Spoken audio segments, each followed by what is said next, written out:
Okay, so hope you can see my screen properly, and so we'll begin with the week 6 assignment problem solution. Right, so the problem one is, let us read that together. So problem one is uh, that a system whose Hamiltonian is given by this alpha a phi 1 phi 2. This is a projection operator, but not actually a projection operator, because you see there are two different state vectors, and then there is phi 2 ket phi 1 phi 2 bra phi 1 ket sorry, the other thing, more or less it is phi 1 ket and phi 2 bra, and similarly like the vice versa of that. And it is mentioned that alpha is a real number having the dimensions of energy because it is a Hamiltonian operator, and phi 1 phi 2 kets, these are normalized eigenstates of a Hermitian operator A that has no degenerate eigenvalues. So then is h cap a projection operator? You have to say or prove that statement. So basically you have been given a Hamiltonian operator h cap which has this certain form, and it is mentioned that this phi 1 phi 2, these are state vectors which are like normalized, and it is mentioned that they are eigenstates of a Hermitian operator A cap which does not have any non-degenerate eigenvalues. Now this is the property of Hermitian operators that you must know already, that if an operator is Hermitian and it has no degenerate eigenvalues, then all the eigenvectors corresponding to those non-degenerate eigenvalues will be always orthogonal to each other. So this is the condition that is satisfied when that operator is called as a Hermitian operator. So in this case, because this phi 1 phi 2 are those eigenstates belonging to non-degenerate eigenvalues of this Hermitian operator A cap, then it is obviously will be stated that phi 1 phi 2, they are orthogonal to each other. That means basically this condition is satisfied, that phi 1 phi 2, this kind of thing is 0 because they are orthogonal to each other. So now so let us choose a blank page and start solving. So our question number 1 is that Hamiltonian operator is alpha, I think phi 1 ket phi 2 bra plus the other way around, that is phi 2 ket phi 1 bra. So then, and A cap is a Hermitian operator having non-degenerate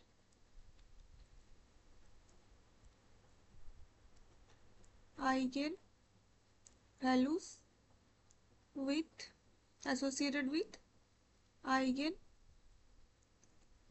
vectors phi 1 and phi 2. Then because of this property of Hermitian operators, it will be valid that phi 1 phi 2, they are orthogonal to each other. That means this is 0, and the other form of it is also phi 2 phi 1, this thing is also 0. That is, they will be orthogonal to each other.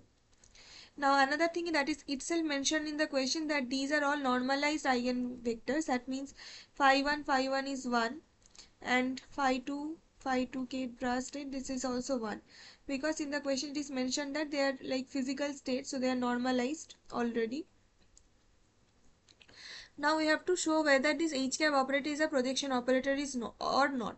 So it is a property of projection operator that by which you can simply verify or cross check this thing, that property of one of the properties of projection operator. This in fact came in one of the earlier week's assignment problem. This was a property that you had to prove through a question, that property of a projection operator, one of the properties is that if P is a projection operator, then P cap square will be equal to P cap. That means if you take this projection operator twice, you will have the same projection operator. That is also valid because you know that projection operator is mainly given in terms of like this kind of a form. This is a general form. So for example, if P cap acts on some different state psi, then it will be like chi chi psi. Now this is a number, so this is separate and this is a state vector.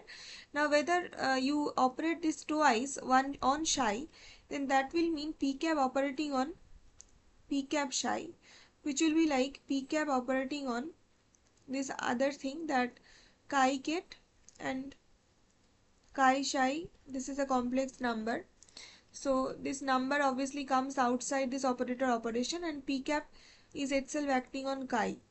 Now chi psi, now p cap is chi, this is acting on another chi.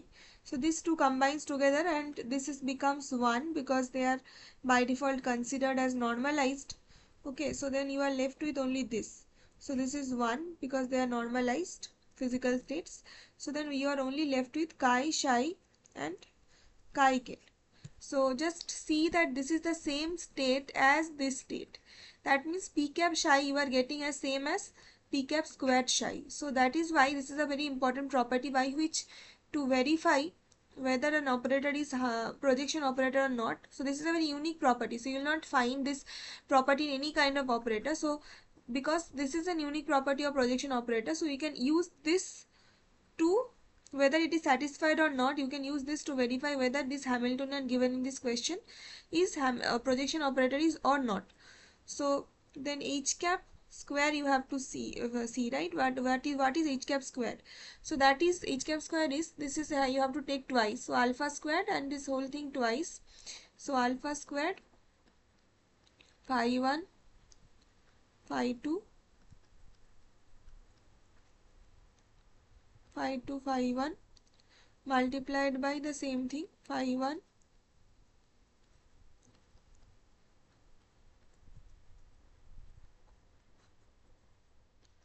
alpha squared. So this is phi 1 phi 2 phi 1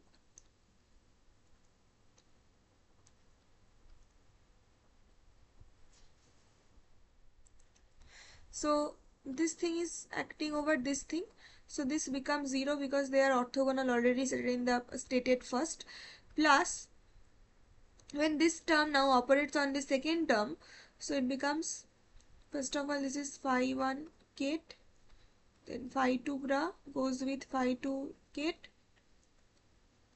phi 1. So this is 1 because this is normalized, plus now this second term with this first term is basically phi 2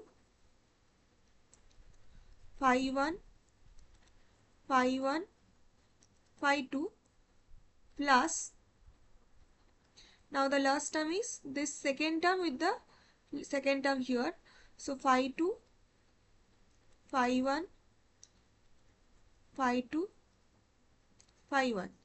So this is normalized, so this is 1, this is orthogonal, so this is 0.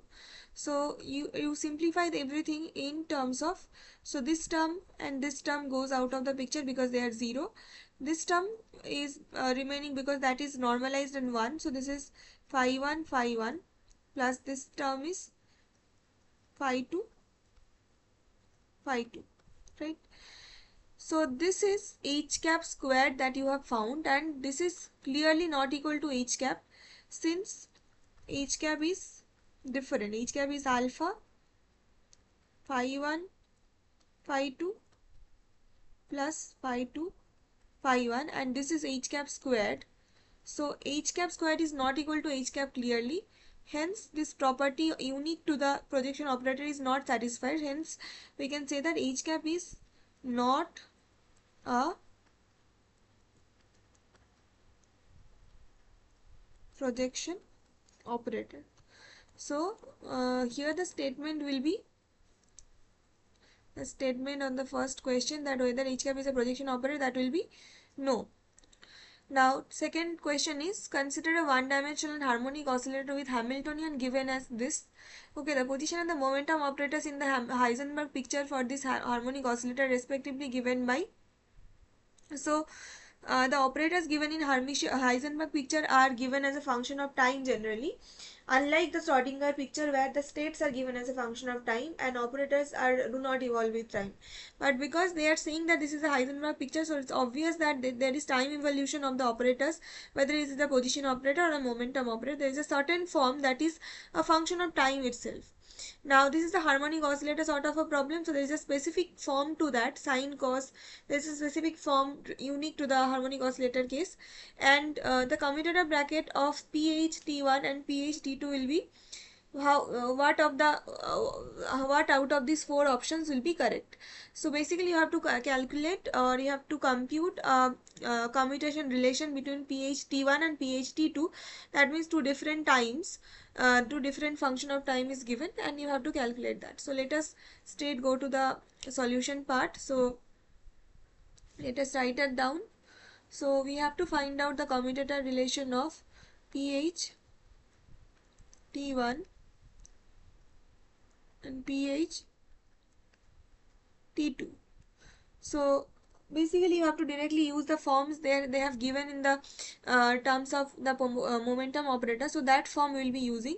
So directly let us use that. Only the thing that will be different for T1 and T2 will be that the functional form of the momentum operator has this time, and there in place of t you have to once write down T1 and once you have to write down as T2. So that is the difference between them, and rest everything will be the same. So pH T1 will be P cos omega T1 minus m omega x. So remember that these are all operators. So basically m omega x sin omega T1, comma pH T2 is P cos omega T2 minus m omega x sin omega T2. Now as I said, these are all operators P and operator X. So like operators in normal Schrodinger picture that we have found for momentum and position. So even if I may sometime forget putting the hat sign above, you just remember and consider them as operators only. They are not some number or constants. Okay, so now you have to very carefully write down the commutation relation and consider each term with concentration, so that you do not miss out any term or do not miscalculate, because there will be lots of terms. So first of all, by commutation relation form that this thing, okay, so this a comma b commutator is ab minus ba. So we are doing the same, that this is a into b part, where this first term is a product taken with the second term, minus ba is the second term,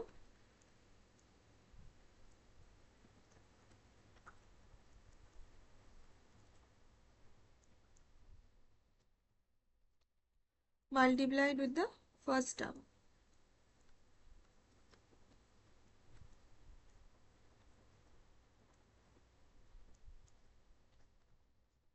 Okay, now consider one by one. First of all, this term and this term is p squared cos omega t1 cos omega t2 minus px. Now m omega is a constant, let us take it outside. So px means p operator times x operator is into cos omega t1 sin omega t2. Then this term and this term will be minus m omega. Now x cap times p cap, remember because they are operators, so the sequential order matters. That means p cap x cap is not same as x cap p cap, so you have to maintain that order itself, like the order that is given in the product. So here x is first and then p, and then sin omega t1 cos omega t2. Then this term with this term will be minus and minus plus m squared omega squared x squared sin omega t1 sin omega t2. Then the after bracket these two terms. So first of all, this term and this term with this minus sign will be minus of p cap squared cos omega t2 cos omega t1. then this term with this term will be minus sign, and this minus sign making it plus. So plus m omega p cap x cap cos omega t2 sin omega t1, then minus and minus making it plus again. So this is m omega x cap p cap sin omega t2 cos omega t1, then this term with this term minus minus making plus, and then again becoming minus. So m squared omega squared x squared sin omega t1 sin omega t2. So this is equal to, now look very carefully that this term and this term already cancelling out. Okay, and similarly here this term and this term are also cancelling out. So the rest of the terms are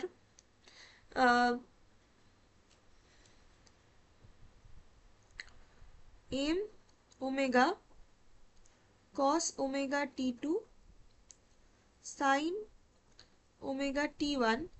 So this term and this term, they are of the same coefficient, only the difference is this is p cap x cap minus x cap p cap. So they are taken care of, plus again m omega sin omega t2 cos omega t1. So this is this term and this term, everything common except for this x cap p cap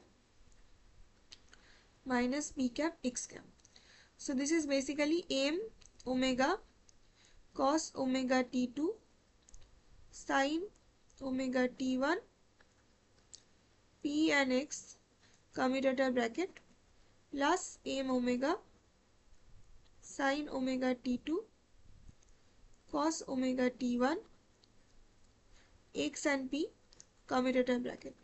So this is x, p and x commutator bracket is minus I h cut m omega cos omega t2 sin omega t1 plus this x and p commutator bracket is plus I h cut m omega sin omega t2 cos omega t1.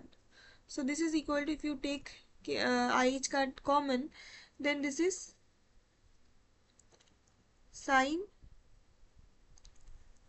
take minus I h cut common, then this becomes sin omega t1 cos omega t2, then because minus sign is taken as common, so this is cos omega t1 sin omega t2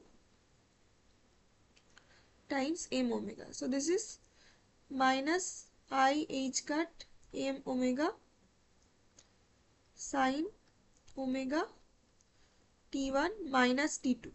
So this is the formula that is well known, because you know what is sin a minus b is sin a cos b minus cos a sin b. So the same thing has happened here, where instead of a and b you have omega t1 and omega t2. So this is your final answer.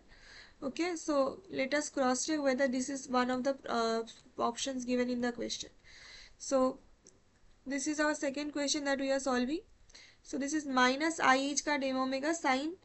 So this is question number, option number A, that has matched with our answer. So this is done. Now similar method will be applied for question number 3 as well.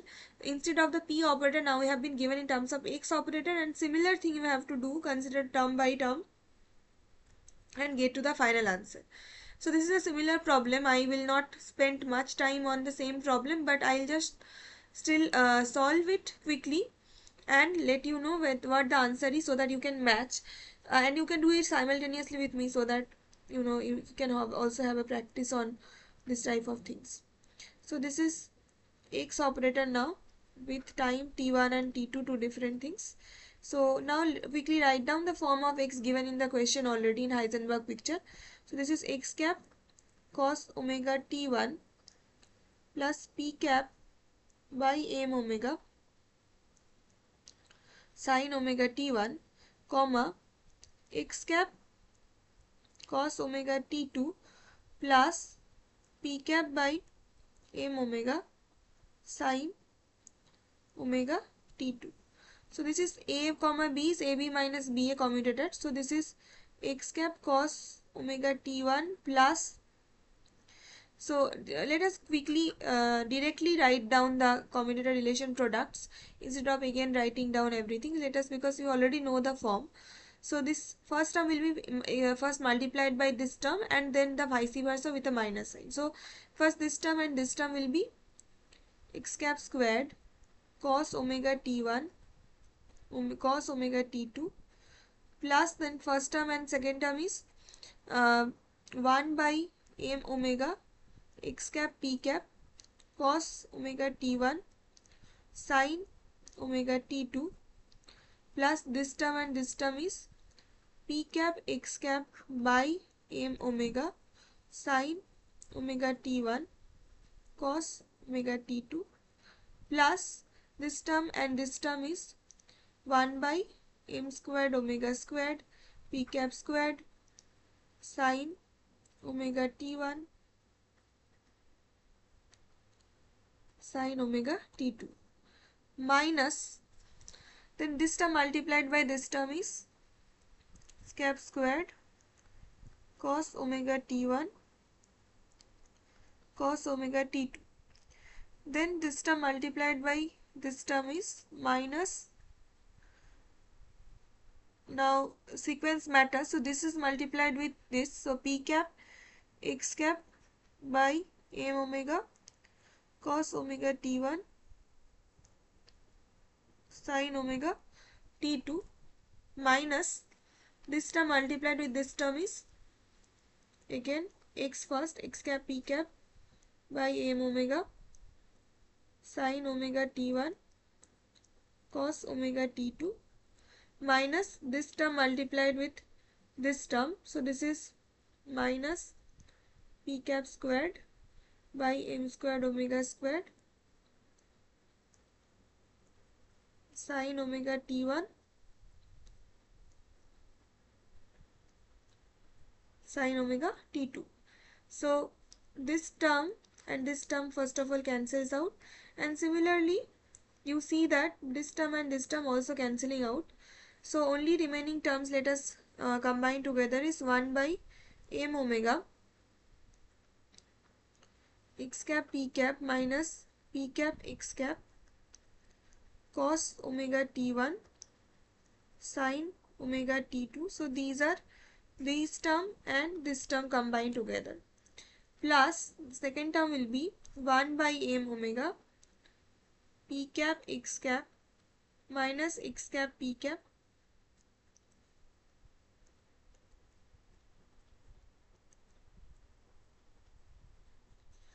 so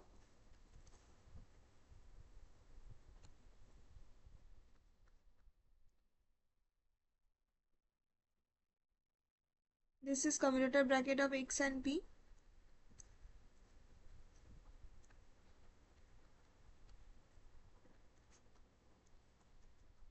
Commutator bracket of p and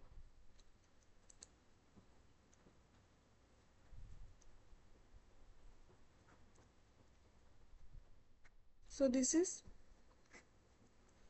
I h cut minus I h cut. So this is I h cut by m omega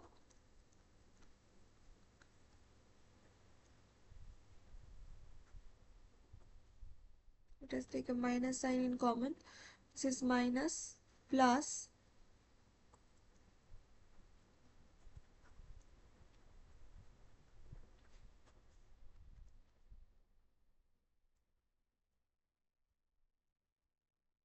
this is sine omega. So you have your final answer as minus I h cut by m omega sin omega t1 minus t2 with a this minus sign at the front. So let us check it out that it's a correct answer or not. So answer we have obtained is minus I cut by m omega. So option number B. So of course this option number B is a correct answer. So we have done correctly. Now question 4 is consider a system of two spin half particles in a state with total spin angular momentum is equal to 0.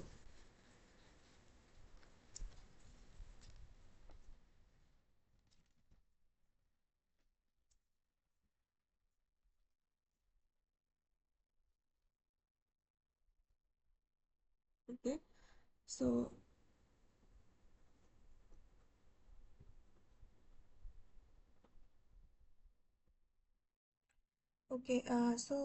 we are on the fourth question of this assignment, that consider a system of two spin-half particles in a state with total spin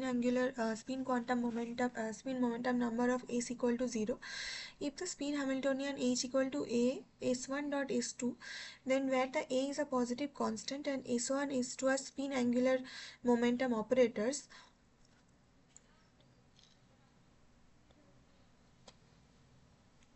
then the eigenvalue of the Hamiltonian will be that you have to calculate. So you have a system of two spin half particles, right? So both of them can be identified by spin angular momentum quantum number, and both of them has a spin angular momentum of s1 and s2, and they will have a net spin which is a combination of s1 and s2, obviously vector combination. And it is mentioned that the total spin momentum quantum number is total spin quantum number is equal to 0 for their net spin. And then the eigenvalue of the Hamiltonian, which is this Hamiltonian operator, for this you have to calculate the eigenvalue and get the answer. So first of all, let us write down what information we have in our hand.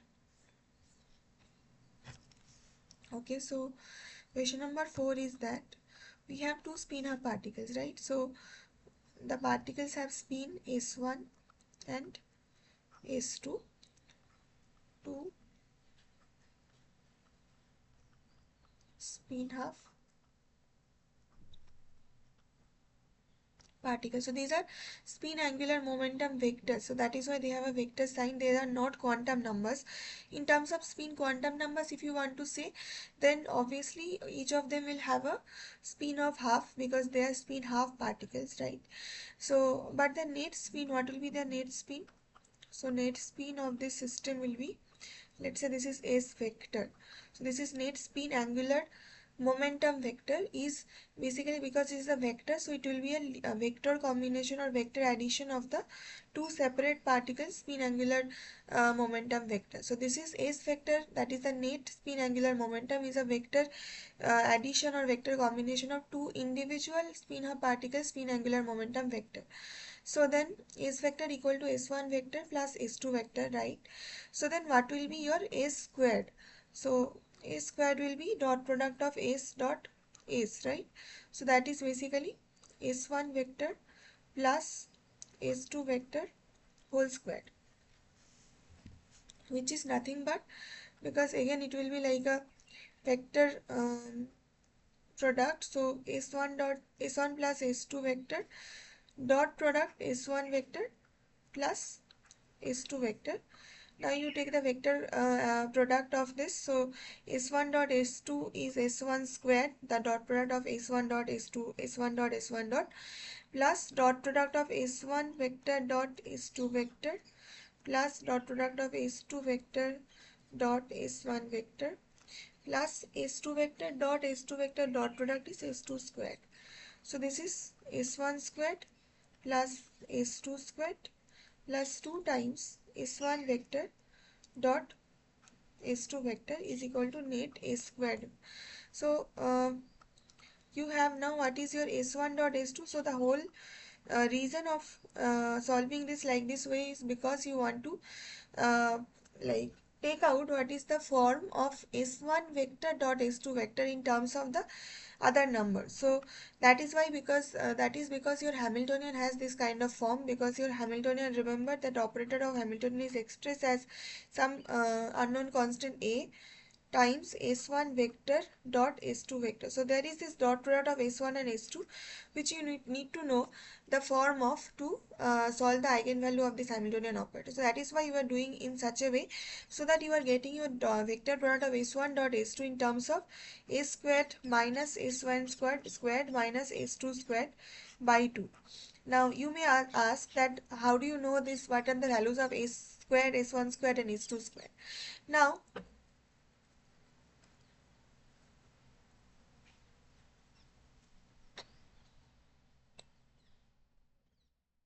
first of all, one thing is already known to you that the net spin for the two spinor particles is 0. So the net spin for 2 equal to 0, that is net spin quantum number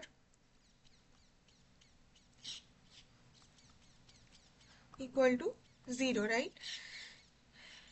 Now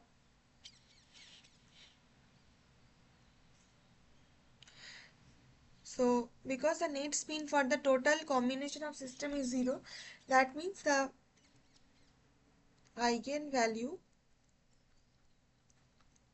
of each part. So the eigenvalue of a squared operator will be 0. Why? Because generally these operators has, when they operate on such a state, like let's say S is an operator, angular momentum operator acting on a state something like psi, let's say. So that is because small s into small s plus 1 each cut psi. So that means a squared will have a eigenvalue of small s plus 1 each cut square, where small s is the net spin quantum number for two spinor particles together. So this is 0 as already given in the question.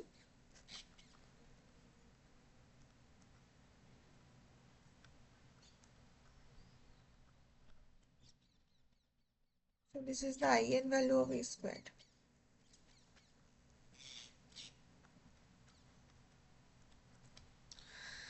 Right? But what about s1 squared and s2 squared? The individual spins s1 and s2 squared, their eigenvalue should not be 0 because there is no such thing as such mentioned there. So you have to basically calculate what are s1 squared and s2 squared eigenvalue form. So for each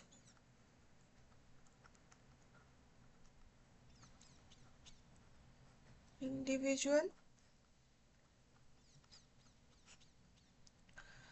s1 squared is basically, you can decompose it into components along x, y and z. So this is s1 x squared plus s2 s1 y squared plus s1 z squared, right? So now this matrix, spin matrices s1 s x can be written down as h cut by 2 sigma x, then s2x can be h cut by 2 sigma y, and not s2x, not all will be s1, just the components will be x, y and z. s1 z will be h cut by 2 sigma z, where sigma x, sigma y and sigma z are Pauli's spin matrices.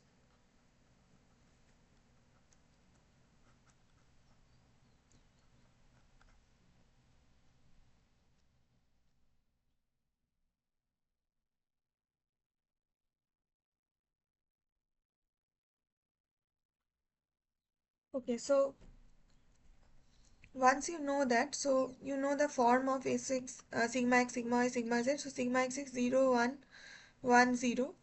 So from there, if you calculate sigma x squared, then you have to basically take a matrix multiplication.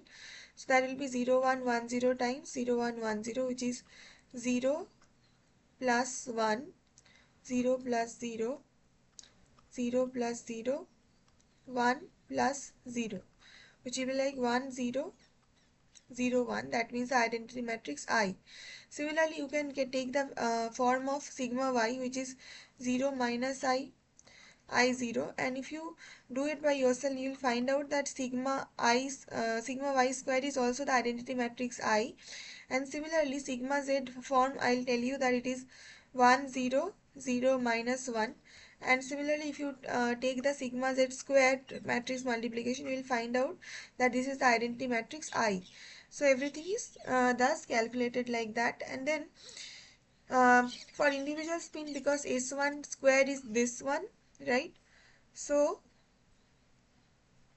each of them will have a um, so this is h cut squared by 4, and then this will be sigma x squared plus sigma y squared plus sigma z squared. Now to calculate the eigenvalue, because this is your s1 squared, now the eigenvalue of, so remember that this is still in matrix form, this is still not in the eigenvalue formation. It's just that for simplification we have written down the S1 squared matrix in terms of all the Pauli spin matrices. These are still matrix formation of this. This is not an eigenvalue form, but now it has been simplified because you know the eigenvalue of this individual spin matrices squared form, and now you just have to take the addition and get the total eigenvalue of the S1 square operator. So eigenvalue of S1 squared equal to h cut squared by 4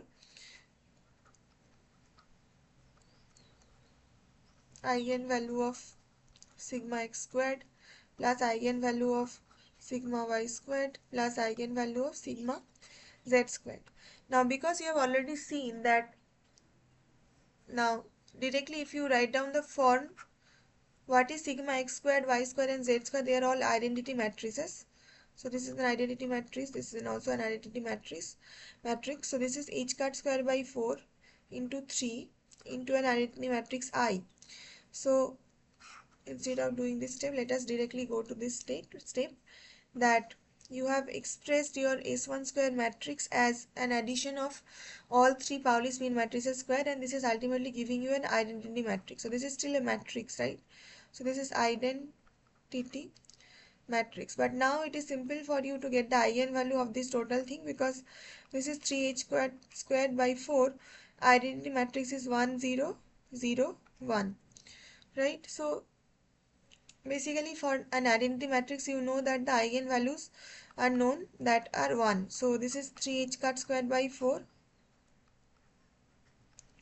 into 1, which is 3h cut squared by 4. Since identity matrix has,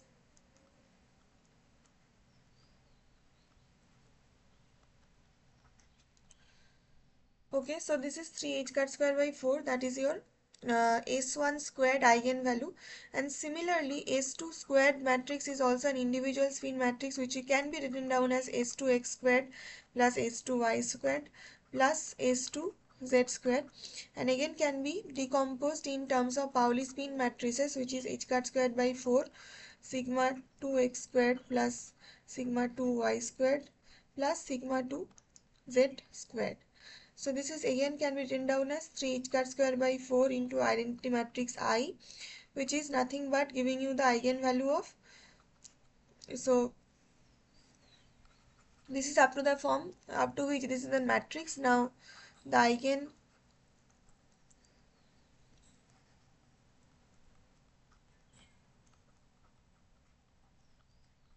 into eigenvalue of the matrix identity matrix I, which is basically 3h cut square by 4 into 1, that is 3h cut square by 4. So this is one part, this is another part, and the other part was where this is the eigenvalue of a squared is equal to 0, because that total spin is itself 0. So now we can come back to this form. Okay, so then you had to calculate what is the eigenvalue of this Hamiltonian operator form H A S1 dot S2. So now H cap is equal to A S1 dot S2 is equal to A squared minus S1 squared minus S2 squared by 2 Hence the eigenvalue formation of H cap will be simply, instead of these matrices, you have to take the eigenvalues and then combine them in terms of addition or subtraction, whatever form they are given in. So that is a by 2, eigenvalue of a square is 0, then eigenvalue of s1 square is 3 h cut square by 4, and s2 square is also 3 h cut square by 4, which is minus 3 h cut square by 4 into 2 into a by 2 minus 3 by 4 a h cut square is the eigenvalue of Hamiltonian operator h cap. So this is your final answer. So this is the option number C you can find in the question, that we have got the answer to question number 4 as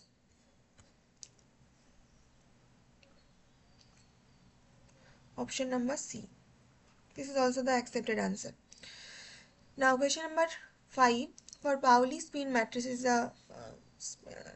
typing mistake, this is Pauli spin matrices, which of the following relations are correct? So just the question before we discussed about the Pauli spin matrices. Now there is this question about the properties of Pauli spin matrices. First of all, you have to identify which one of them is correct. So sigma x squared, sigma y squared, sigma z squared equal to 1. That is true, because in the last question only we saw that if you multiply two Pauli spin matrices, either sigma x or sigma y, sigma z with themselves, then the product will be 1. Now sigma x, sigma y equal to I minus I sigma z, or the other thing is also a similar relation, only the instead of x and y there is y and z. So there is a common relation for them, which is given in terms of I and j, and then you can in a cyclic manner rotate the I, j indices as x, y and z.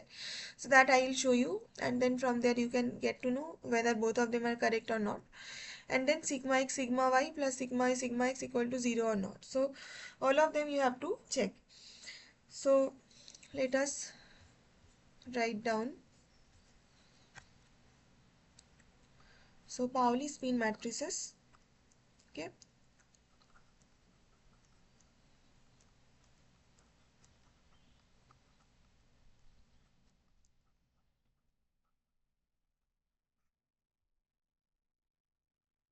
Sigma x. First of all, write down the form again. 1 0. Sorry, this is not this 0 1 1 0. Sigma y 0 minus I 0. So this you have to remember that these are the basic forms, 1 0 0 minus 1 of these three Pauli spin matrices. Now just in the question before, we identified that sigma x squared is equal to identity matrix, sigma y squared equal to identity matrix, and sigma z squared equal to identity matrix. So I have checked this one for you. You can check these two for yourselves. Just you have to take a matrix multiplication. That means you take 0 minus I 0 times 0 minus I 0, and just go like a matrix multiplication, and you will get that this answer will be happening, you will get. And this similar thing you can check for this, and you will get that all of them having a product with themselves is an identity matrix. Now the second, so the question number, option number A is correct, that all of them are identity matrices. Now about option number B was something like what was sigma x times sigma y. So there is this common form that sigma I sigma j is equal to I times I think this was the index of, sorry, this was I times epsilon of ij k sigma k. So here sigma I sigma j are two Pauli spin matrices, sigma k is another Pauli spin matrices. All of them are having individual indices, which is I, j and k.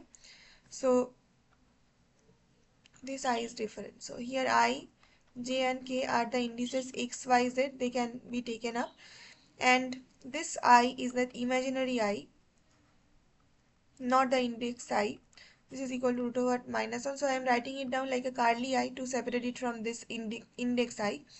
Now epsilon ijk is a very nice good thing, is that it is basically indicates a sign. Whether the sign is +1 or -1 depends on the rotation of these indices. That means if uh, ijk are in a like cyclic rotation of x to y to z and then back to x, so this kind of a rotation will give epsilon ijk equal to +1, and otherwise it will be equal to -1 if not cyclic rotation like above. And if any of the two indices is equal to each other, like I equal to j or j equal to k or I equal to k, anything, so in case of equal indices this will be 0. So they always have to be separate indices of x, y and z to have a non-zero value. So by this form, if you take sigma x, sigma y, so you replace I equal to x and j equal to y, then this will be imaginary I epsilon of, so ij is already xy and k will be then z. So xy and z in a cyclic rotation form, so I, this will be +1 and sigma z, so this is I times sigma z. So you get that sigma x sigma y equal to I sigma z. This is a general rule to get you quickly the answer, but you can also check by matrix multiplication that this is indeed the case. Let me check this one for you, then you can rest of them you can check for yourself. So sigma x is 0 1 1 0 and sigma y is 0 minus I 0, which is basically 0 plus I, 0 plus 0, 0 plus 0 minus I plus 0, which is basically I common 1 0 0 minus 1, which is I times sigma z. So you can prove that indeed this relation you are getting is true. Now similarly, using the ijk rotation for other indices, you can check that sigma y sigma z equal to I sigma x. Here I index u, this is imaginary I, index I is taken as y, index j is taken as z, and index k is taken as x. And here I times +1 is happening because epsilon ijk is equal to epsilon y zx, which is +1, because you are following the same cyclic manner, that x to y, y to z, and again z to x. So you start from y, then j will be z, and then k will be x. So similar thing happens, but let's say for a change, so just like that you get this relation, and similarly you get by this cyclic rotation manner you get sigma z sigma x equal to I sigma y with the plus sign, because you start at z, then you go to x, and then you come back to y. But when there will be a minus sign is that if you have, let's say, sigma x sigma z, then you will have minus I times sigma y, because here the cyclic manner rotation is not followed, because you are starting at x, then you are going back to z, right? So you are not going this way, but you are going the other way around, and then the thing you are ending up to is in a opposite manner, so x to z to y, so this is an anti-clockwise manner, so there will be a -1 sign for them, so that is why you are getting this minus sign. Similarly, you will have sigma z sigma y equal to minus I times sigma x, because again you are starting at z and y and getting to x. Similarly, sigma x sigma y sigma x will be minus I times sigma z. So all of this anti-clockwise sorry, this clockwise rotation is actually what rotation is this? This is not clockwise, this is anti-clockwise. So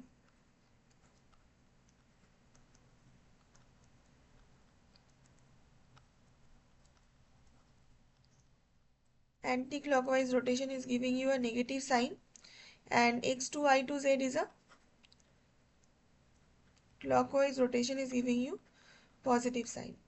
So thus you get a common relation for the Pauli spin matrices, by which you can say that your option number B and C are correct or not.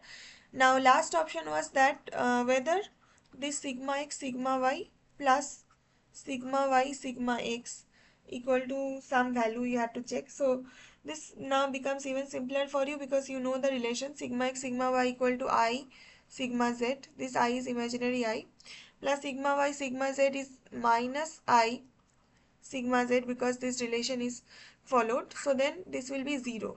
So by this you finish getting all the properties with Pauli spin matrices. So let us check.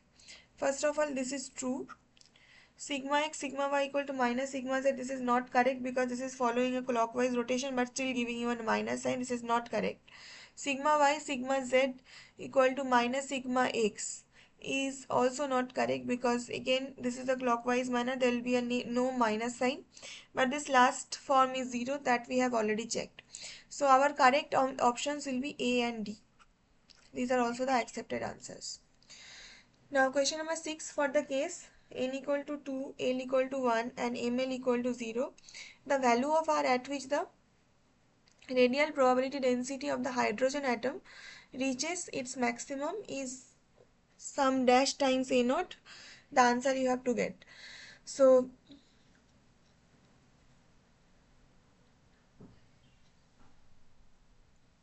for the case n equal to 2, l equal to 1 and ml equal to 0, the value of r at which the radial probability density for the hydrogen atom reaches the maximum. So you know the probability density are generally written down as a wave function whole mod squared.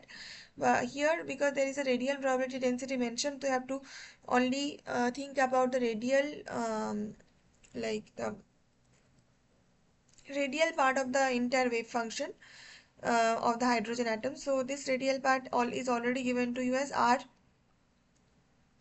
to 1r.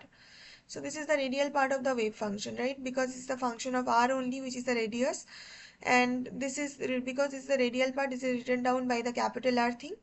This 2 subscript is n equal to 2 basically, and l in the superscript is basically small l equal to 1. So these are the orbital quantum numbers. This is the n equal to the main quantum number and l equal to the orbital quantum number. So this is the common form that it is written in, and then also ml equal to 0 is mentioned. Then you have to find out what is the radial probability density, which is basically r to 1 r whole mod squared, and then you have to find out the probability where this probability density is maximum at what value of r. So this is the idea of solving the problem. Now let us check the solution. So question number 6 is that hydrogen atoms radial part of the wave function for the quantum number n equal to 2 and l equal to 1 r to 1 r is equal to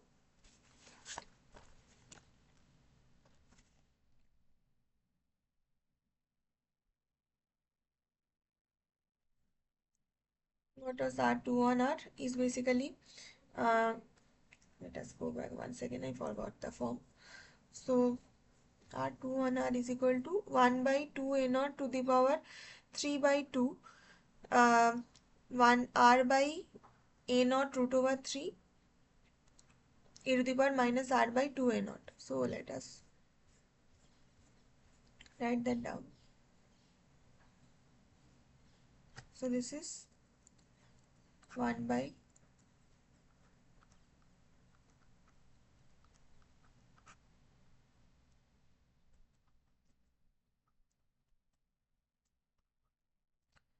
1 minus r by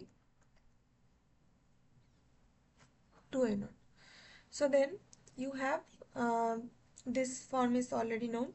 Now this is not the only part, because the radial equation of the Schrodinger equation, if you write it down, radial equation of Schrodinger's equation is basically this part, minus h cut square by twice m. You can check out any book that of quantum mechanics discussing hydrogen atom, you will find this part, that minus h cut square by twice m d2u by dr2 plus the potential v plus h cut squared by twice m L into L plus 1 divided by r squared times u is equal to E times u, which is, this part is your effective potential.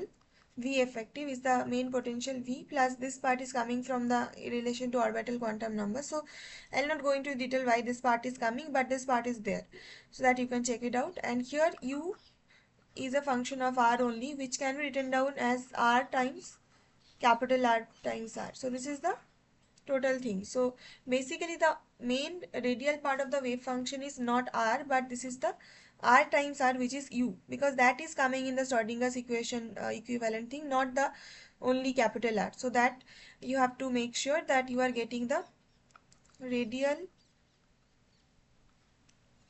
counter part of wave function of hydrogen atom problem. Now naturally the probability density for this radial case is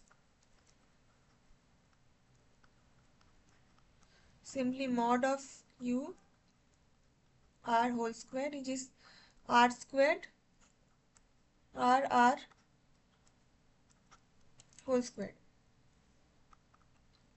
which is r squared r 1 r whole squared, which is basically r squared. So this form is 1 by 2 a naught, cube will be there, then this is r squared multiplied already, so 1 by 3 times a naught squared, I guess, because this was root over 3 a naught. So this is okay. So there will be another r squared over here because there is another r in capital R. This is r squared by 3 a naught squared into e to the power minus r by a naught. So e to the power minus r by a naught.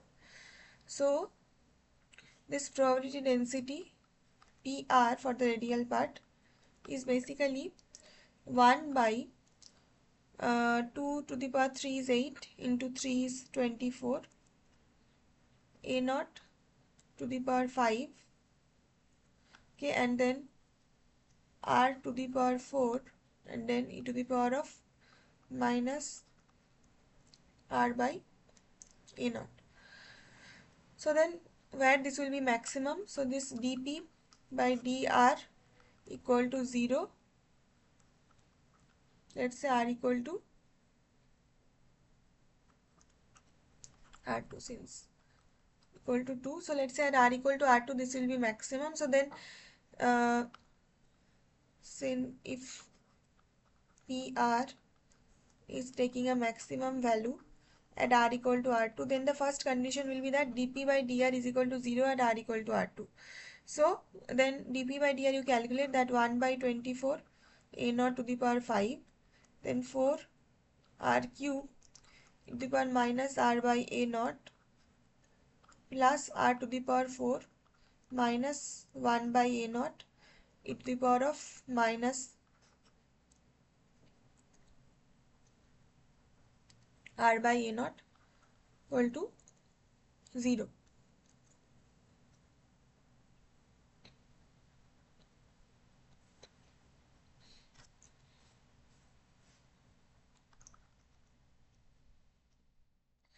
So this is equal to 4 r cube by 24 a naught to the power 5 e to the power of minus r by a naught plus, sorry, this is minus r to the power 4 by 24 a naught to the power 6 to the power minus r by a naught equal to 0. So this is at r equal to r2, right? So these all are at r equal to r2. So r2 cube you can take common, then this is this 1 by 24 a naught to the power 5 and 1 by 24 a naught to the power 5 is cancelling out from both the terms. Only remaining term is 4 by n, sorry, let us again,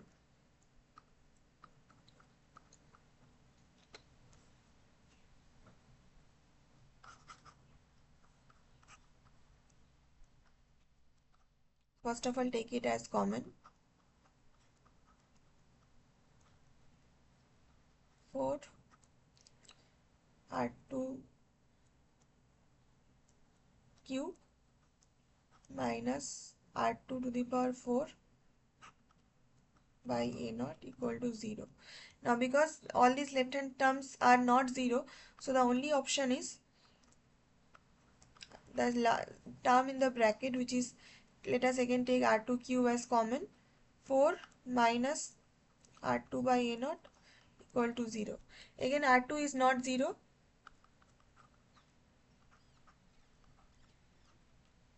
then you get 4 minus R2 by A naught equal to 0, then R2 by A naught equal to 4, and R2 equal to 4 times A naught. Now another option could also have been that R2 equal to 0 could also be a solution. But why that is not taken into consideration? Because you have been asked that where this probability densities will be maximum. So that to check that whether it is maximum, we have to check the double derivative of d2p by dr2 and check that this is less than 0 if p is maximum at r equal to r2. So what is the double derivative? So if this is the single derivative up to this, then d2p by dr2 is simply, so take the constant outside, 1 by 24 a naught to the power 5, then 4 into 3, 12 r naught squared, sorry 12 r squared e to the power of minus r by a naught plus 4 r cube minus 1 by a naught to the power minus r by a naught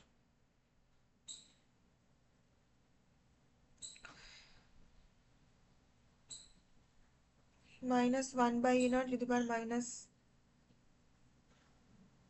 r by a naught plus 4 r cube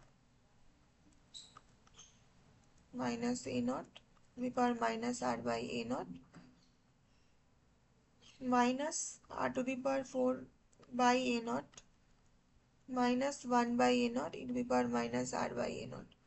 So this is the whole part. So this is equal to 1 by 24 a naught to the power 5. This is 12 r squared e to the power minus r by a naught minus 4 r cube by a naught e to the power minus r by a naught minus 4 r cube. So this is coming twice, so you can take that this is 4 into 2 is 8 minus plus r to the power 4 by a naught squared e to the power minus r by a naught. So finally you are getting this is d2p 1 by 24 a naught to the power 5 e to the power minus r by a naught 12 r squared minus 8 r cube by a naught plus r to the power 4 by a naught squared. So at r equal to r2, what will be the value? So at r equal to r2, so if r2 is 0, then you see that d2p by dr2 at r2 equal to 0 if is 1 by 24 a naught to the power 5 e to the power 0 is 1, 12 r2 square is 0 minus 0 plus 0. So everything is falling down to 0, which is not expected because you have to check that this is less than 0 for it to be a maximum. So 0 is basically a point of inflection, so there is neither not a point of what do you see, what do you say that? So this is basically, it is neither a maximum nor a minimum, because for being a maximum you have to check for less than 0 and for minimum you have to check for greater than 0. So this is not a clear solution, but for the R2 option we have got another R2, which is the valid answer I have suggested, because at R2 equal to 4 a naught you can check that d2p by dr2 at R2 equal to 4 a naught, that becomes 1 by 24 a naught to the power 5 e to the power of a minus a by r by a naught is minus 4 a naught by a naught, which is e to the power minus 4. Then 12 times r2 square is 4 a naught whole squared minus 8 4 a naught cube by a naught plus 4 a naught to the power 5 by to the power 4 by a naught squared, which is 1 by 24 a naught to the power 5 e to the power minus 4. 16 into 12, whatever this value is,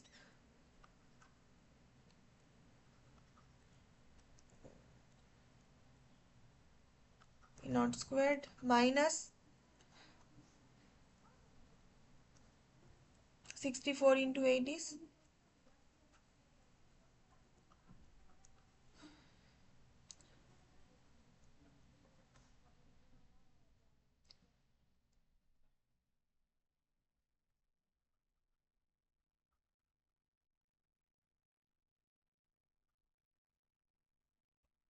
5 on 2. 5 on 2, a naught cube by a naught is again a naught squared plus 64 into 4,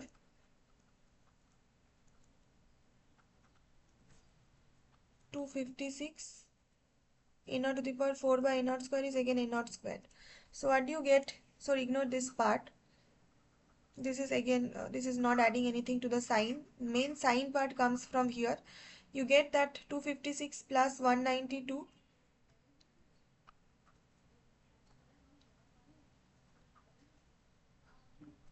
448 minus 512 a naught square. So clearly this term is less than 0.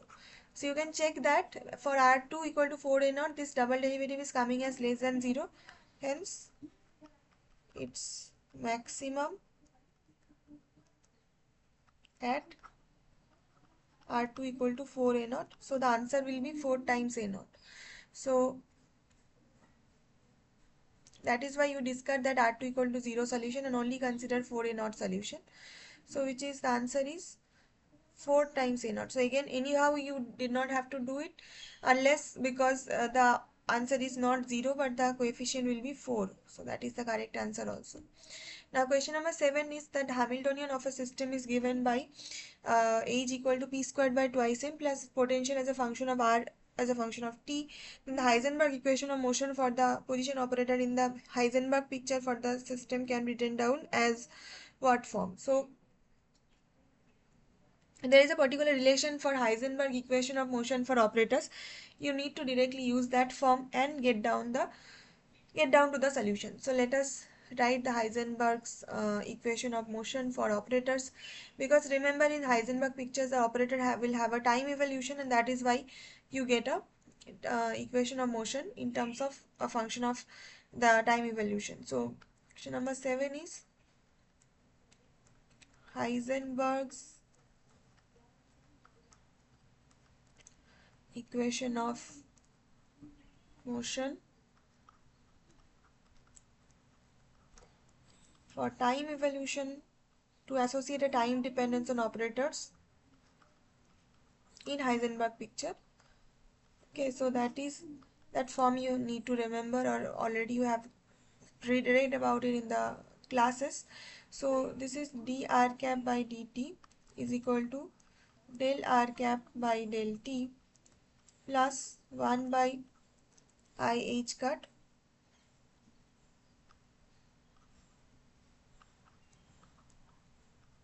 r cap h cap. So this is the form dr dt is equal to del r del t plus 1 by I h cut r comma h, right? So if that is your case, then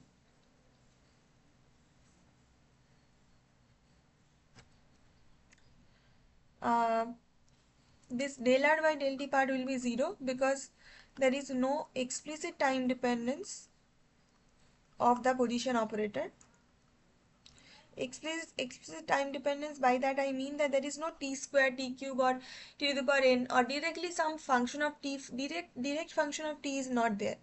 It is just that there is an implicit time dependence. So that is why dr by dt is not 0, but del r by del t will be going to 0. So we are left with 1 by I h cut r h commutator bracket relation, right? So this h is the Hamiltonian operator, which form is given to you already in the question. So this is 1 by I h cut r comma p squared by twice m plus v rt. So this is 1 by I h cut r comma p squared by twice m plus r comma v as a function of r function of t. So these are the separate two commutator brackets. Now at first look you can see that this term will go to 0 because this is r and v is also a function of r.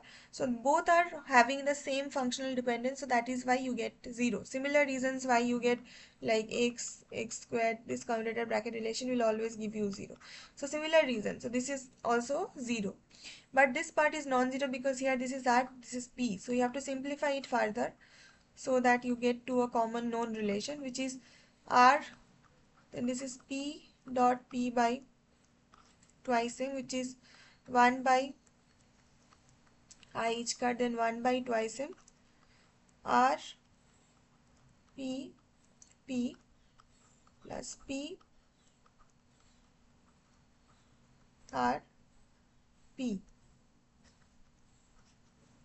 which is 1 by I h cut 1 by 2m. R and p will be minus I h cut p, and because this is the reverse of that, and then again this is p minus I h cut. This is because, sorry, this is not minus, this is plus actually, because x and p, you remembered that this is I h cut, but p and x is minus I h cut. So by same thing, this is given in terms of r instead of x. So both of them will have plus I h cut. So this I h cut term gets cancelled from the outside by this. So this is 1 by twice m into 2. So this is p cap by m is your answer.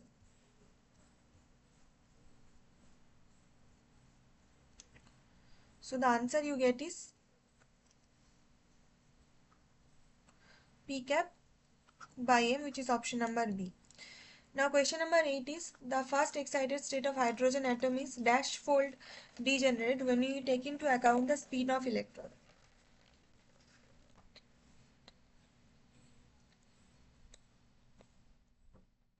First of all, what is the first excited state of hydrogen atom that you have to see, and then you have to check for the degeneracy considering the electron having a spin. So first of all, how do you write the hydrogen atoms states? So there are quantum numbers associated. So one is this main quantum number n, then there is orbital quantum number L, and then from there you can also take the another quantum number which is ml associated with L, and lastly there will be contribution of spin or not, you have to check. So how do you check for degeneracy for such cases? So one thing is that there is a direct formula you can apply, that the degeneracy for some n quantum number of a state will be 2n squared. Okay, and then you can just directly write down the value of 2 and you get the answer. So that is a shortcut. So for MCQ type of questions where you do not have much time to solve and you have a limited time to solve maximum questions, then for competitive questions or question like that, you can directly use that shortcut formula. But for a subjective question, or where you have to like write down in an elaborate manner, like for an exam, then you have to also calculate why this 2n square you are getting, or sometimes you may also not remember that. So for that purpose you have to know how you are getting the degeneracy count. So first of all, one shortcut I write down for MCQ type of questions for competitives that for hydrogen atom state quantum number. So these states are generally written down as N,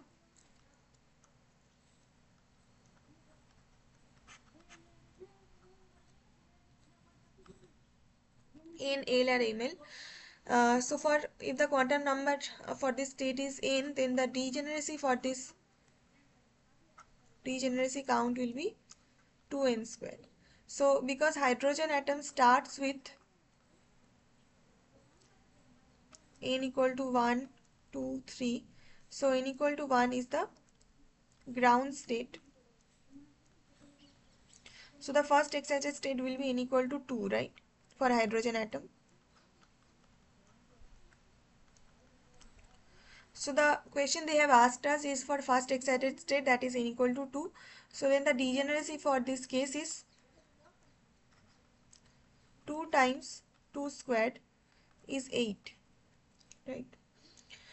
So how do you get this 2n squared then?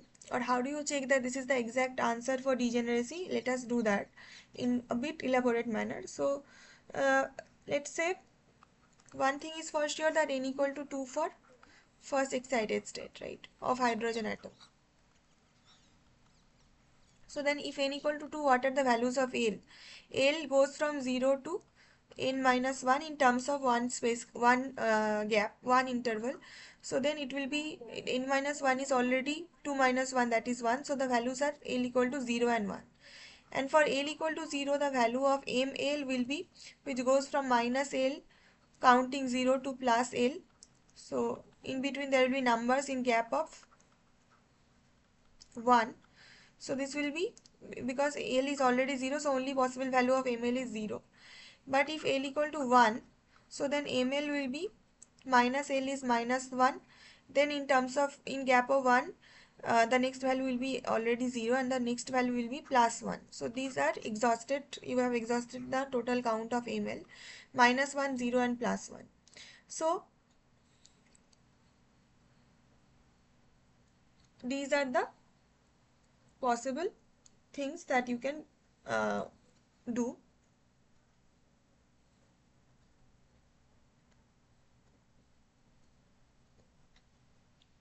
Now you can check that counting the ml values from minus L to 0 to plus L. So what are the total possible values can be there for such ml values. So first of all, if you have, let's say, minus L minus 1 minus L minus 2 goes like that up to 0, and then again L, sorry, I think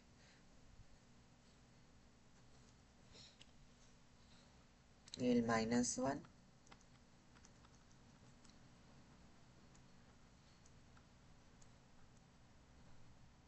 L minus 1, L minus 2 up to this. So here there will be L plus 1, here there will be L number of terms, here there will be L number of terms, and there is one term from 0. So the total number of terms is 2L plus 1 out of this total combination of ML. So like for a simple example, you can check what is for ML for L equal to 2. ML will be then minus 2 minus 1 0 plus 1 plus 2, which is here basically there are 2, here there are 2, here there is 1. So you are getting L equal to 2, L equal to 2 and 1, that is 2L plus 1, which is 2 into 2 plus 1, which is 5. So you are getting 5 terms. So this count is obviously 2L plus 1 combining all the values of ML for a given L, right? But then for a particular N,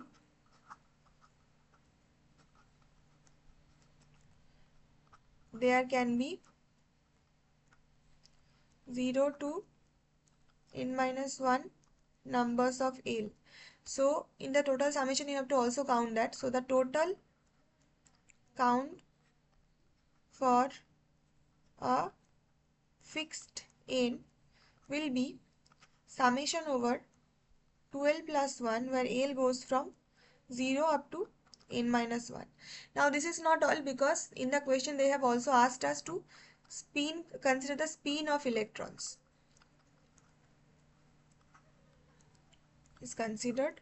So whenever the spin is considered, that means in each orbital or in each state there can be two electrons with opposite spins, right?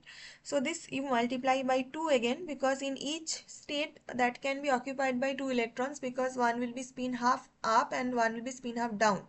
So the total count will be this, and here you can calculate that how much will be this. So this is 2 summation over L 0 to n minus 1 plus 2 plus summation over 1 L equal to 0 to n minus 1. So this is 2 times 0 plus 1 plus 2 plus dot dot dot n minus 1 plus 1 0 plus, so how many number of terms are there? So L equal to 0, this is 1 plus 1 plus 1. So this is basically 0 to n minus 1, that means 0 to 2 means 0, 1, 2, 3 times. So 0 to n minus 1 means this is n times 1. So here this is 2 times, ignore this 0. So this sum series of 1 to up to n minus 1 is n into n plus 1 by 2, or 1 plus 2 plus dot dot plus k will be k into k plus 1 by 2. Here k is n minus 1, so n minus 1 into n minus 1 plus 1 by 2 plus total n number of times n, so this is n. So this becomes this 2 and this 2 cancels out. This is n minus 1 times n plus n. So this is 2 n squared minus n, which is 2n squared, which is you have already first of all taken that this is the degeneracy count for a state in hydrogen atom problem. So considering the spin of the electrons, this is you are getting the shortcut formula how that is derived. Okay, so then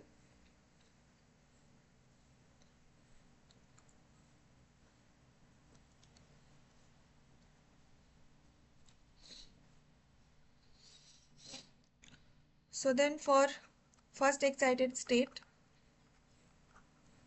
n equal to 2, the degeneracy count will be 8. Now how to cross verify that? So you can also draw the state how that will look like. So for n equal to 2 you are getting L equal to 0 and 1. So you are getting L equal to 0 and L equal to 1. And L equal to 0 is associated with the s orbital, L equal to 1 is associated with the p orbital. You know that s orbital is a single orbital like this, or single compartment, and p orbital has 3 compartments like this. So this is because for L equal to 0 you get ml equal to only 0, which identifies this compartment. So here the number of compartments is only 1, so that is associated with ml equal to 0. But for L equal to 1 you have 3 values of ml, which is minus 1, 0 and plus 1, which are responsible for the 3 compartments ml equal to minus 1, 0 and plus 1. And for each such compartment there can be electrons occupying as per, because the spin is also taken into account. So what is the number of electrons that can be here in the same state? So first of all you can fill them all up with the particular spin of electron. Once all of them is filled up, then you can revert back.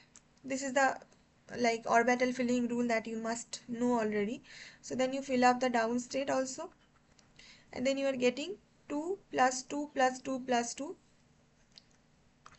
8 electrons in this state. So this is your 2s orbital and this is your 2p orbital. This is px, this is the 3 compartments ml equal to minus 1 plus 1 0. This is only for ml equal to 0, and the total considering spin of electrons you get 8 electrons in this state. So the degeneracy, that means how many electrons can occupy the same state, is 8 for the first excited state, that is n equal to 2. So do not make this mistake that the first excited state means n equal to 1. That is not true, because the ground state is itself n equal to 1 for hydrogen atom case. N equal to 0 is not possible as a state in this case. So now also remember that if it was not asked in the question that you have to take the spin of the electron into account, some questions they ask you to assume that electrons are without any spin. If spin is not taken for electrons, that means this Pauli exclusion principle will be there, and the electrons cannot occupy the same side unless they have the opposite spin. So in that case, for fermionic rule, only one electron will be in one side. So in that case, uh, there will be only one electron in each side. So then this will be like single single. So then the degeneracy count will be 4, that is half of 8. Why this is being half? Because half of the electrons are eliminated because of the spin not taken into account. But in most general case, because electrons do have a spin, then the degeneracy count will be 8 for n equal to 2 first excited state. So this is also solved, and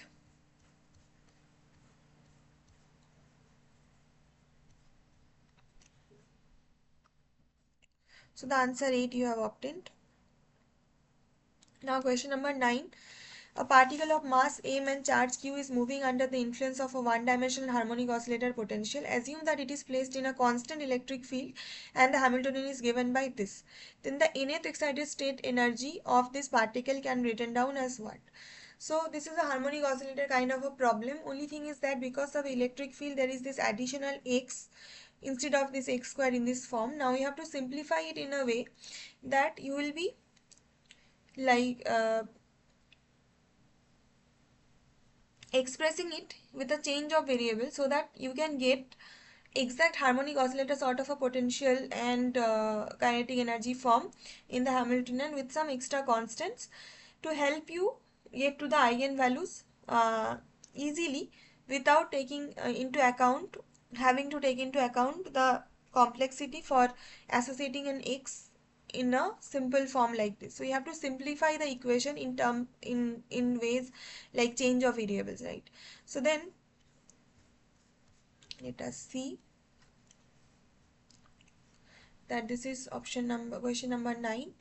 Hamiltonian is p squared by twice m plus m omega squared by 2 minus q epsilon x, which is p squared by, let us say we need to change of variable from x to y, where y equal to x minus q epsilon by m omega square. So why we have taken this change of variable, that will be evident to us once we write down the Hamiltonian in the changed variable form. But for now you can consider that why this form is taken, why this particular form QE by m omega square. That is because you are trying to compensate for this term. You are trying to compensate for a form where this extra constants will be eliminated out. So that is why you take the original variable x minus the constants are q epsilon, obviously, which is coming from this extra electric field term, divided by m omega square is also taken because this term was there. So let us see why this change of variable actually helps. So p squared by twice m plus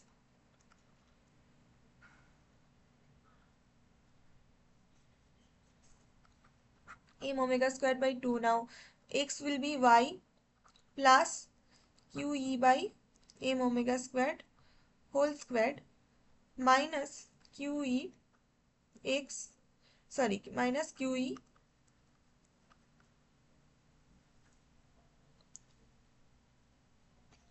yeah minus qe y plus qe by m omega squared. So this is equal to p squared by twice m plus m omega squared by 2 y squared plus q squared epsilon squared by m squared omega to the power 4 plus 2y q e by m omega squared, right? uh, Minus q e y minus q squared e squared by m omega squared. So this is basically e squared by twice m plus half m omega squared y squared plus q squared epsilon squared divided by,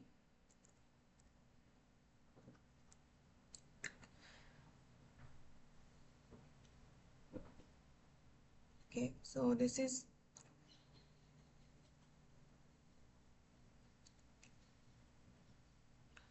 q squared epsilon squared divided by 2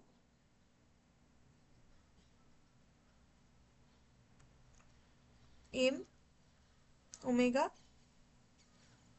uh, to the power 4 was there, so this is omega squared plus mm,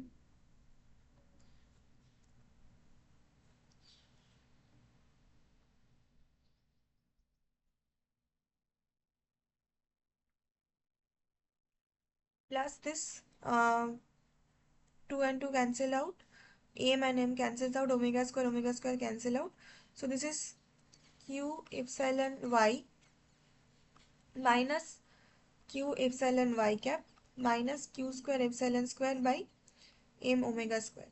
So this part and this part already cancels out. You can see that everything is like boiled down in terms of the quadratic form of the operators, like v squared by twice m plus half m omega squared y squared plus this remaining constant term will be there, which is minus q square epsilon squared by 2m omega square. But the good part is that this operator in terms of only y cap is cancelled out. That is a relief, because then again you can effectively get the like the Hamiltonian for a simple harmonic oscillator with the quadratic forms of p square and the position. So this change of variable from x to y actually helps us to simplify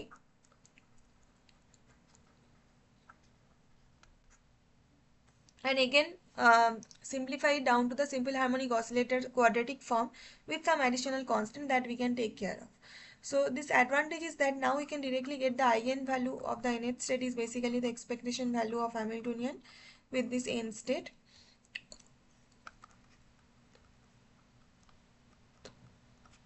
E squared by twice m plus half m omega squared y squared minus q squared epsilon squared by 2m omega squared with m.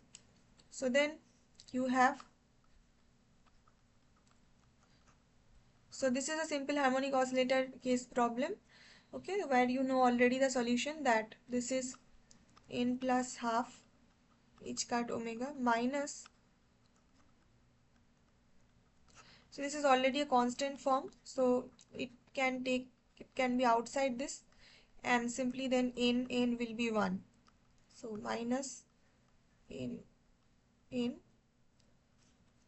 and q square epsilon squared by 2m omega square. So this is 1 because this is normalized. So then you get En equal to, and this is the form for harmonic oscillator eigenvalue,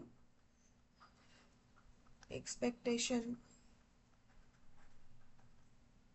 energy expectation value in terms of the n state is n plus half h cut omega.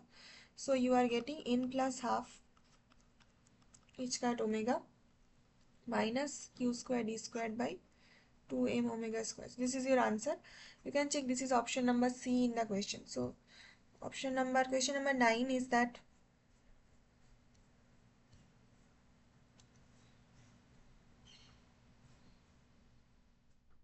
this is. Now question number 10, the expectation value of a physical observable O in Schrodinger's equation is the same as its expectation value is Heisenberg representation. So this is a true statement in itself, because you see that you already know that if an operator or an observable O is there, that is a physical observable, then the expectation value is basically adding a physical meaning to that observable, which is a measurable quantity. but it does not matter whether you are taking it is as a Schrodinger's representation where the observable is not dependent on time but the state is time dependent or evolved with time, and the Heisenberg picture where the operator is itself having a time evolution and the state becomes time independent. So they are basically equivalent forms of the same, equivalent representations of the same thing, that just different representations but the equivalent meaning will be the same. So it does not matter whatever representation you are taking for the observable, but their expectation value, which is a physically measurable quantity, does not depend on which representation you are working on, but the expectation value is a measurable quantity, so that will already be always be the same for a particular observable. So it is true that the expectation value for the two representations will be exactly the same, just two other representation but leading you to the same expectation value. So we can also check it for yourself mathematically that indeed this is true, not just trying to understand it as a statement or in terms of arguments. So you can also mathematically show it. How? So basically let us see that if you have a Schrodinger's picture and a Heisenberg picture,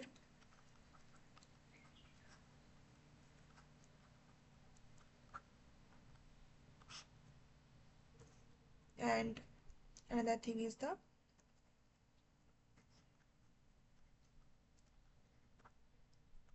Heisenberg's picture. So Schrodinger's picture, this is state is time dependent,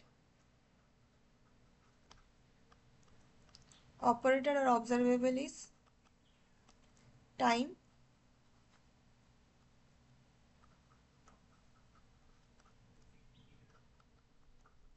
independent. Then here Heisenberg picture, state is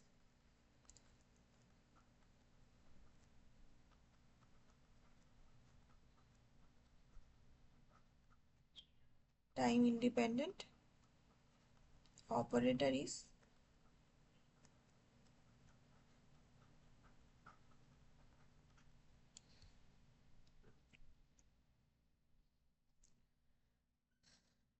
time dependent.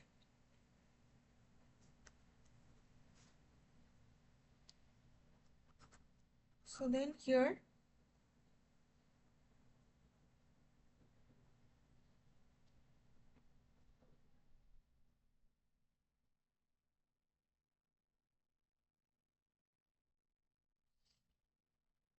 an operator in Schrodinger's pictures, if you take the expectation value, you take it with respect to the state, which is psi as a function of t, time dependent, and psi as a function of t can be written down as u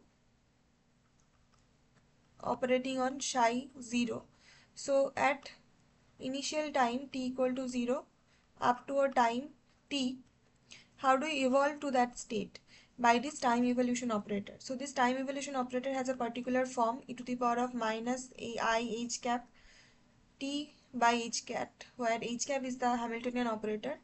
When it acts on psi 0, you get psi t.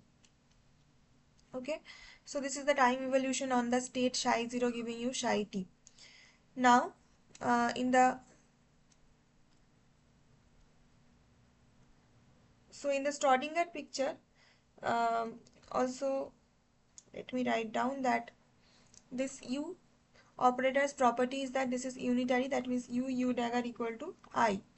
So this, in this case, the expectation value of this operator in Schrodinger picture is basically psi t can be written down as psi u cap psi 0. So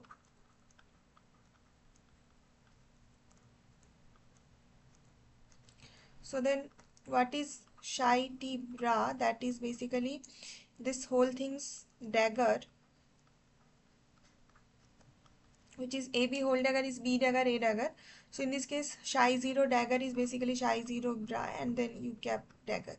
So you get that this is equal to psi 0. So remember that this was psi t A cap psi t, which is psi 0 u dagger A u psi 0.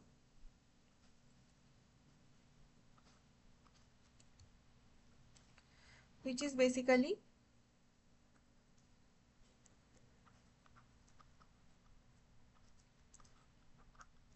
u dagger a,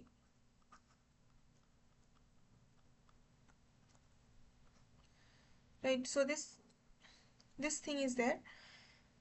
uh, okay, this is the Schrodinger's pictures operator. Now what happens in the Heisenberg picture? Let us compare. Heisenberg picture is that the state is time independent and operator is time dependent. So here a cap is a function of t only, which has a form that it is u cap dagger t as ut. So this is the Schrodinger's picture time independent operator, and this is the Heisenberg picture's time dependent operator, and this they are related by this time evolution operator u.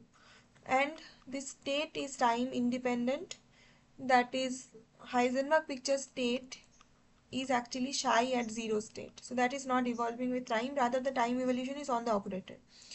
Okay, now what is the expectation value here is basically,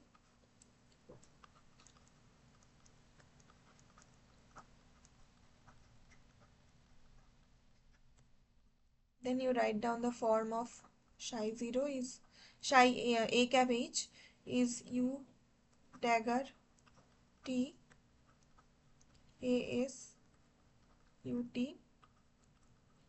psi 0. So just think about it, that this is expectation value in Heisenberg picture and this is the expectation value in Schrodinger's picture, and you can see there exactly same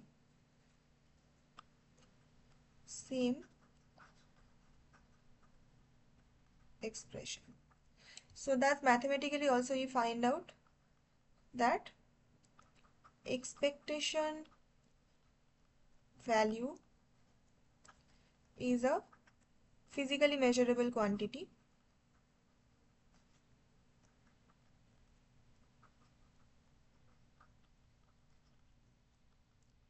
It does not depend on which representation mathematically you are using to solve.